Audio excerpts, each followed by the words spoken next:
Всем привет! Вы на канале Чайный Инспект. Этот выпуск я посвящу полному обзору нового смартфона Xiaomi флагманской линейки Xiaomi 12. Я им пользовался 3 недели и сейчас поделюсь своим опытом эксплуатации и результатами различных тестов. Готовы? Поехали! Начнем с эргономики и внешнего вида. Смартфон выглядит круто, он имеет консервативный гармоничный дизайн с симметричной закругленной формой с фронтальной и тыльной стороны. Материалы корпуса соответствуют уровню флагмана. Металлическая рамка с антибликовой стеклянной крышкой. Модуль камеры не огромный, не сильно выпирающий из корпуса и по цвету тыльник монотонный. Модуль камеры по оттенку схож и сливается с оттенком крышки. По удобству девайс очень комфортный в использовании. Во-первых, здесь небольшие габариты смартфона. Это позволяет легко и удобно пользоваться смартфоном одной рукой. Можно спокойно достигать любой области сенсора большим пальцем, при этом не передвигая смартфон в ладошке. То же самое касается и кнопок смартфона. Еще одним плюсом отмечу классный виброотклик, который, как я уже говорил в прошлом выпуске, имеет 7 типов различных вибраций на определенные действия. Отклик приятный и вызывает необычные тактильные ощущения. Еще отмечу хорошую и корректную работу сканера отпечатка пальцев, который срабатывает всегда, даже при выключенном экране. Разблокировка по лицу также есть, она работает корректно даже в условиях низкой освещенности. В общем, по эргономике мне смартфон очень понравился, в первую очередь благодаря своим габаритам, которые удобно подходят под мою руку. Теперь давайте поговорим об экране. Здесь стоит AMOLED-матрица с небольшими закруглениями по краям, с разрешением Full HD+, и диагональю 6,28 дюйма.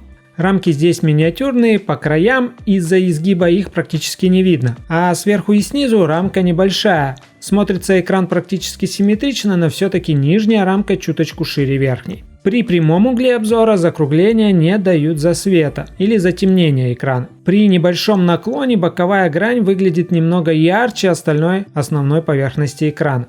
Сенсор на гранях работает хорошо, к такому дисплею быстро привыкаешь, нежелательных свайпов или отказов здесь минимальное количество. Случается, но очень редко. В целом экран очень красочный, приятный на глаз, яркость экрана высокая, дисплей легко просматривается на солнце. Что касается шим, то я в прошлом ролике озвучивал результат замера коэффициента вредного шим. Результат вы видите на экране. Коэффициент DC-димминга снижается на пиковом значении при яркости в 40%, с 30 до 20%.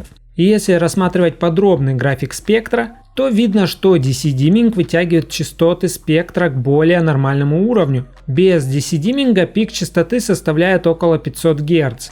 А при DC-димминге спектр имеет несколько пиков от 60 до 300 Гц. При минимальной яркости DC-димминг снижает колебания освещения вдвое, но при этом пиковые частоты составляют 60 Гц. При DC-димминге и 120 Гц без DC-димминга. Думаю, как раз при минимальной яркости возможна высокая чувствительность к мерцанию у людей, кто подвержен влиянию вредного шим. В остальном с включенным DC-диммингом экран выдает приемлемый результат. По цветопередаче ситуация следующая. В режиме насыщенных цветов можно добиться максимальной яркости белого. В обычном режиме максимум составляет 492 кандел на метр квадратик. В режиме солнца яркость повышается до 568 кандел, если на индикатор посветить фонариком. Цветопередача в режиме натуральных цветов при настройках по умолчанию выдает среднюю ΔE 2,1. При этом виднеются высокие отклонения на серых оттенках. На балансе белого присутствует избыток красного цвета с недостатком синего. При калибровке в более холодный оттенок на спектре настроек можно добиться более сбалансированного результата. И тогда средняя ΔE снижается до 1,4. То есть оттенки приближаются к натуральным. Еще я провел тест в режиме sRGB, при котором баланс выдает также избыток красного и недостаток зеленого. Для калибровки я немного снизил красный цвет и чуточку синего, при этом баланс почти выровнялся. Средняя ΔE при такой калибровке получилась рекордной на моей практике тестирования смартфонов и составила 0,7. То есть по передаче цвета Xiaomi 12 имеет самый крутой экран, который был у нас когда-либо на тесте. Еще один момент, который я не сразу заметил. Режим DC-димминга не работает при 120 Гц,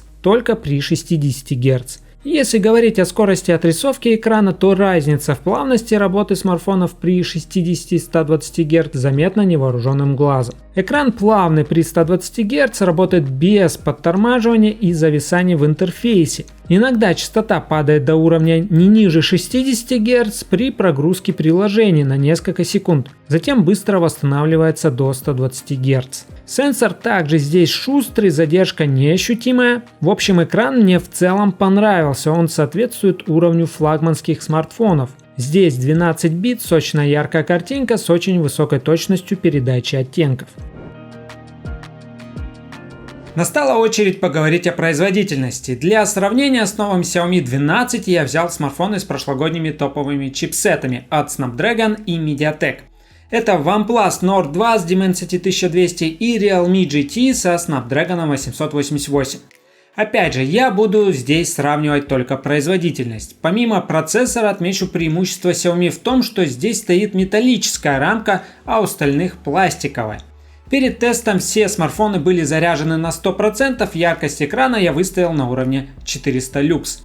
Комнатная температура была 22 градуса. Здесь представлена сводная таблица характеристик чипсетов, в которой видно, что по частотам процессора выше показатель у Dimensity. Затем идет 8 Gen 1 и 888 Dragon. Но у Snapdragon поновее архитектура, мощнее графика и меньший техпроцесс. Первый тест я провел по традиции Antutu Benchmark, и я его проводил 3 раза подряд, чтобы посмотреть просадку на нагреве у смартфонов.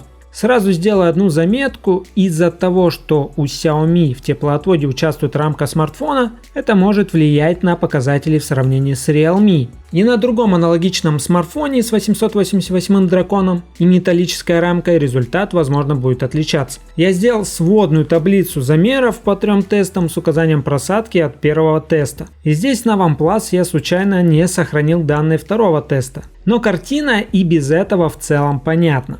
Dimensity показал удивительно стабильный результат, в котором во втором и третьем тесте производительность повысилась. Смартфон разогрелся после первого теста и улучшил показатели в последующих кругах. У Xiaomi и Realme заметны просадки в результатах по CPU и GPU тестов. У 888 дракона тротлинг примерно на 1% получился выше, чем у нового 8 Gen 1. Еще у Xiaomi существенная просадка происходит в графике, а CPU не сильно теряет производительность. В то же время у Realme наоборот, больше теряет CPU, нежели графика. В результате все равно новый процессор от Snapdragon выдает очень высокий результат производительности, почти в 1,5 раза выше, чем у Dimensity 1200 и на 21% выше, чем у предшественника 888 дракона. Далее я провел тест на искусственный интеллект, и в этом тесте максимальный результат выдал 888 дракон в 1 600 000 баллов.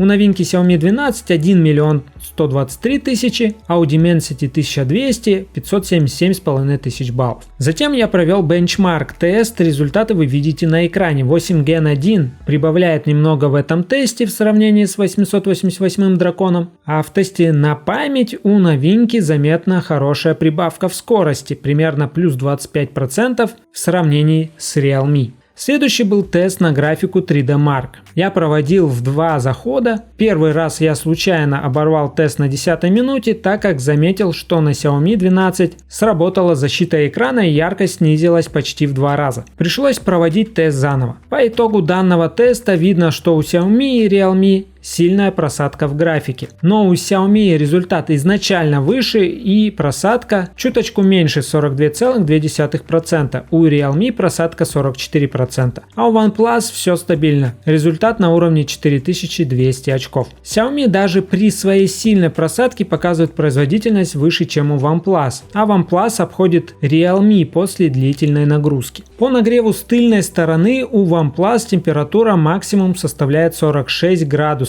Преимущественно в верхней половине смартфона. У Xiaomi температура вверху составляет 48 градусов и нагрев распространяется до нижней части смартфона. То есть здесь хорошо отводится тепло от чипсета. У Realme температура выше 48,5 градусов и нагрев очень слабо отводится на нижнюю часть смартфона. С тыльной стороны OnePlus и Xiaomi нагреваются схожи до 45 градусов в области чипсета. У Realme максимальная температура немного ниже 44 градуса. Теперь протестируем нагрузку на CPU процессоре. В тротлинг-тесте 1 час. Это уже конечный результат теста, в котором Xiaomi выдал худший результат со средним показателем 250 Гц при тротлинге с просадкой 34%. У Realme получилось 280 Гц в среднем. Просадка здесь 20%. Иногда происходили кратковременные камбэки. У OnePlus наоборот, более стабильная работа процессора с короткими просадками. Средний результат 316 Гц. По температуре замер на OnePlus со стороны экрана показал 46 градусов в верхней половине смартфона. У Xiaomi нагрев низкий 39 градусов с более равномерным распределением нагрева, а у Realme нагрев до 44 градусов.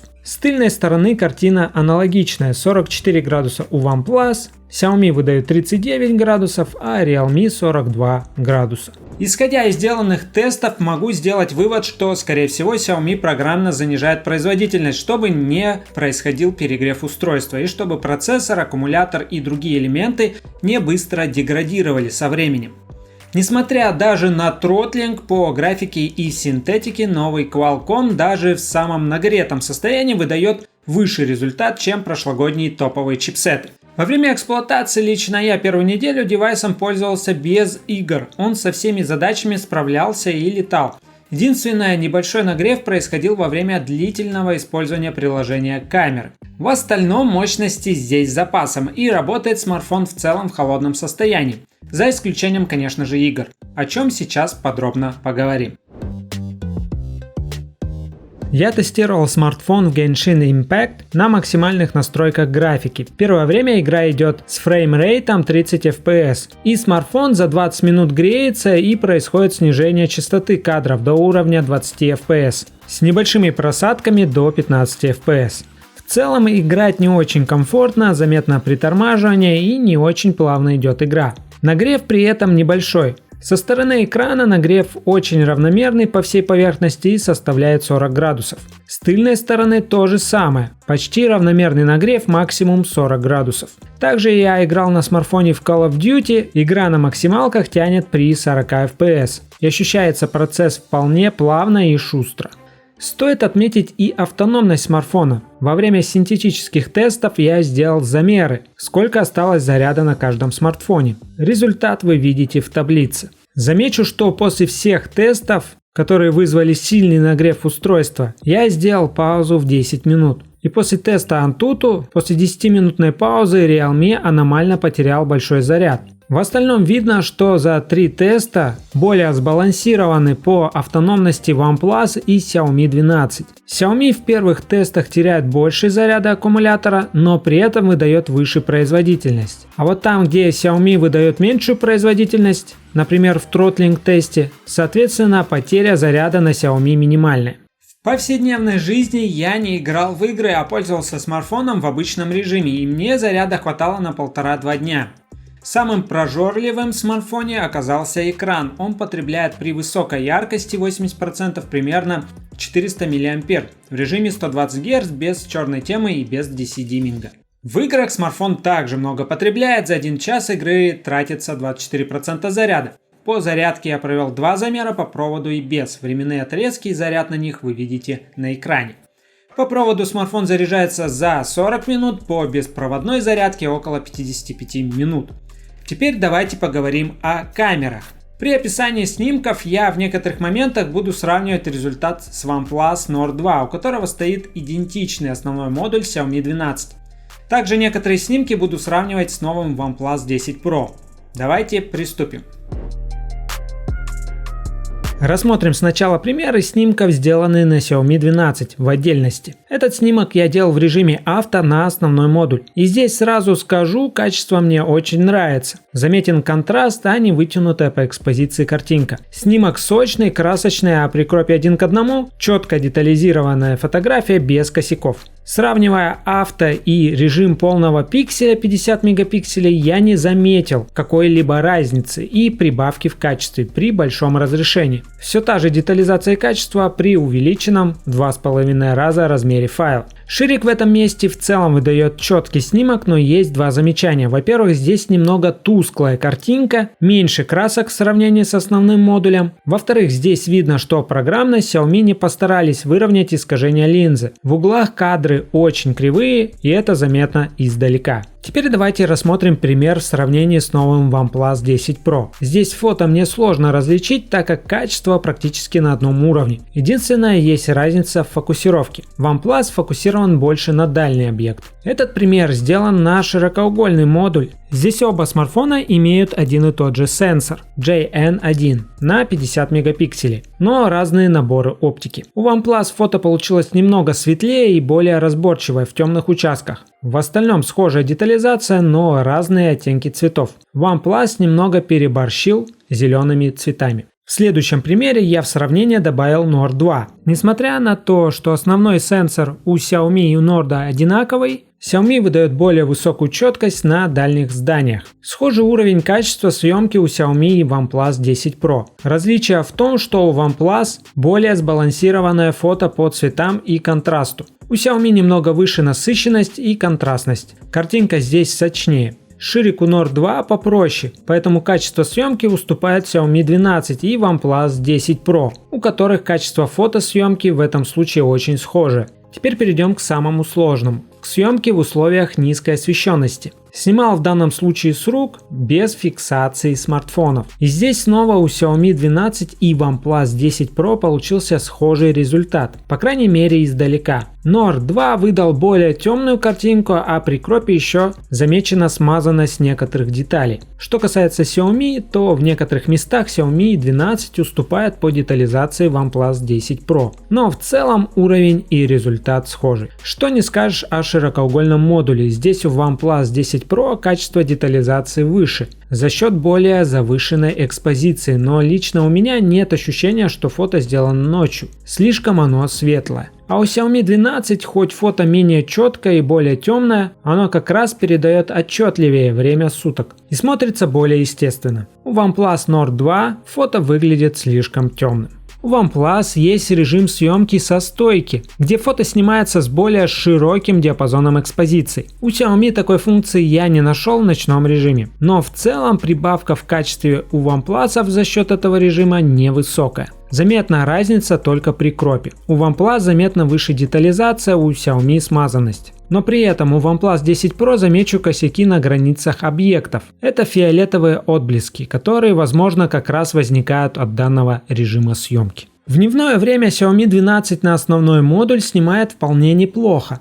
Это пример в 4К 60 FPS. Камера снимает достаточно плавно, несмотря на съемку с рук во время ходьбы. Картинка красочная, насыщенная и четкая. Автофокус работает замечательно, фокусировка происходит быстро и плавно. Ширик в режиме 4К 30 FPS снимает с меньшим качеством по четкости, но в целом все смотрится неплохо. Единственная электронная стабилизация иногда дает дребезжание картинки при ходьбе. При Full HD 60 FPS ширик выдает уже более тусклое изображение, а качество отображения объектов заметно страдает в сравнении с 30 кадрами. В ночное время в этом видео я снимал в 4К 30 FPS в условиях очень низкой освещенности. Электронную стабилизацию я не отключал, поэтому здесь кое-где заметно искажение от стабилизации. То есть оптический стаб полностью со стабилизацией не справляется. Сама картинка в основных участках приемлемая, яркая, информативная, а вот в более темных участках камера выдает сильный шум. В этих же условиях OnePlus Nord 2 и 10 Pro выдают результат практически на одном уровне. Единственное, у 10 Pro качество немного выше за счет более вытянутого и детализированного изображения. Ширики в этих условиях не справляются с приемлемым качеством съемки, но у 10 Pro из всех испытуемых качество самое высокое. При хорошем освещении в ночное время камера на Xiaomi снимает достаточно отлично. Шумов мало, картинка яркая, а цветы от источников света не сильные. Видео вполне качественное. Есть здесь режим HDR 4К 30 FPS в секунду. Также можно снимать в HDR 10+. Картинка становится насыщеннее, но при этом при движении камеры очень часто скачет экспозиция и в целом результат получается смазанным. Может, со статики этот режим имеет смысл, но точно не при движении или съемке с рук. Если сравнивать с OnePlus 10 Pro ночную видеосъемку, то у OnePlus качество немного выше, особенно во время движения камеры. Меньше дребезжания от электронной стабилизации в сравнении с Xiaomi. При зуме у OnePlus переход мягче, но все же заметный. Ширик у OnePlus снимает значительно лучше, чем у Xiaomi. В общем, по фото Xiaomi меня в целом порадовал, качество съемки высокое, на хорошем уровне. Снимает зачетно как ширик, так и основной модуль, и вечером, и днем. Камеры у меня не запотевали, так как я живу на юге и здесь низких температур не наблюдается. По видео лично у меня нет претензий к Xiaomi 12, автофокус хороший, камера с оптической стабилизацией выдает качественное видео в 4К 60 FPS при хорошем освещении. Единственное, не хватает телека, а от ночной съемки я большего и не ожидал. Фронталка у Xiaomi на 32 мегапикселя. У смартфонов OnePlus также по 32 мегапикселя. В дневное время заметно сразу, что у Xiaomi 12 меньше угол обзора на фронталке. Также у Xiaomi излишне высокая экспозиция и немного засвеченная фотография. У OnePlus Nord 2 вытянутая селфи по экспозиции и сбалансированное фото. У OnePlus 10 Pro качество детализации выше, фото контрастное, видны тени, фон светлее, чем изображение лица. То есть более естественная фотография, так как я фотографировал в тени. В режиме портрет все то же самое, только с заблюренным фоном. У Xiaomi сильно все пересвечено, а больше всего результат понравился на 10 Pro. По размытию в целом хорошо на всех смартфонах, есть кое-где мелкие косяки у всех. В ночное время я фотографировал со вспышкой. В целом по качеству снимков фото схоже, но есть замечания по оттенкам. У OnePlus оттенок куртки более естественный. У Xiaomi куртка отдает зеленоватым оттенком. В режиме портрет Nord 2 отказался включить вспышку, а у 10 Pro и Xiaomi 12 в целом фото похоже по качеству. Единственное, OnePlus лучше отображает контур головы. Думаю, это из-за того, что вспышка на большом экране лучше освещает лицо. По видео днем у Xiaomi остается эффект засвеченного фона, хоть я и снимал в пасмурную погоду, но при этом лицо получается четким и отображается качественно. У OnePlus 10 Pro видео немного тускловато по насыщенности, но с фоном все хорошо. Видно, что смартфон балансирует фон, но при этом ухудшает качество отображения лица. Плюсом Xiaomi отмечу наличие 60 FPS, при котором качество видео улучшается и выдает хорошую плавность. Но проблема с пересветом фона не устраняется. В ночное время Xiaomi по качеству заметно уступает OnePlus, здесь видна рябь, дребезжание от стабилизации и шумы. У OnePlus видео сбалансировано и более качественное. В общем, селфи-камера по фото мне на Xiaomi не очень понравилась из-за пересветов снимков. По видео камера хорошо снимает ближний объект, с фоном также есть пересвет и низкая детализация, а плюсом в видео отмечу наличие плавной съемки при 60 кадрах в секунду. По качеству записи микрофона во время видео замечу, что у микрофона очень низкая чувствительность и амплитуда звука в итоге получается низкой. При нормализации можно четко отделить голос от шумов, искажение голоса в данной записи я не заметил. Такой микрофон подойдет для видеозвонков, разговоров, но для блогинга лучше использовать дополнительный микрофон. Пример записи микрофона на улице на расстоянии где-то 30-40 сантиметров. Продолжая тему звука, у Xiaomi большим плюсом отмечу качественное исполнение стереозвука. Здесь очень крутой звук, чистый, громкий, сбалансированный и симметричный, то есть вырезы расположены на одном уровне, если телефон держать горизонтально. Играть в игрушки, смотреть фильмы – одно удовольствие. Теперь что касается нового MIUI. Во-первых, хочется отметить MIUI Plus, это функция связки смартфона с ПК и планшетом на MIUI. Работает все отлично, быстро, связь иногда обрывается, но восстанавливается быстро. Единственное, все это чудо не работает при включенном на смартфоне VPN. С планшетов функционал ограничен, здесь можно управлять через окно, которое синхронизирует управление смартфоном. Задержка при этом еле заметная, все работает шустро. Можно также на планшете разворачивать видео со смартфона. Удобно просматривать фотографии и отснятые видео. Также можно копировать в буфер обмена текст и вставлять его на другом девайсе. Это пока весь функционал, но даже при этом функция MIUI Plus очень крутая и будет полезна многим пользователям. Сама MIUI меня тоже порадовала, работает плавно, шторка быстрого доступа к последним открытым приложениям вполне удобна и юзабельна. Но нужно к ней привыкать. Без косяков здесь тоже не обошлось, были случаи вылетов программ, например, пару раз за все время вылетал неожиданно WeChat, приходилось убивать процесс и запускать приложение заново. Других серьезных багов у меня не проявлялось. Давайте теперь подведем итог. Xiaomi 12 оправдал все мои ожидания, которые еще были до презентации, когда была известна заниженная диагональ. Я уже представлял, как удобно им будет пользоваться, и это действительно так. К нему быстро привыкаешь, его охота брать и держать в руках, поэтому я считаю дизайн и эргономику самой сильной стороной устройства. Еще порадовал качественный, пока самый лучший по цветопередаче экран из тех, которые я тестировал.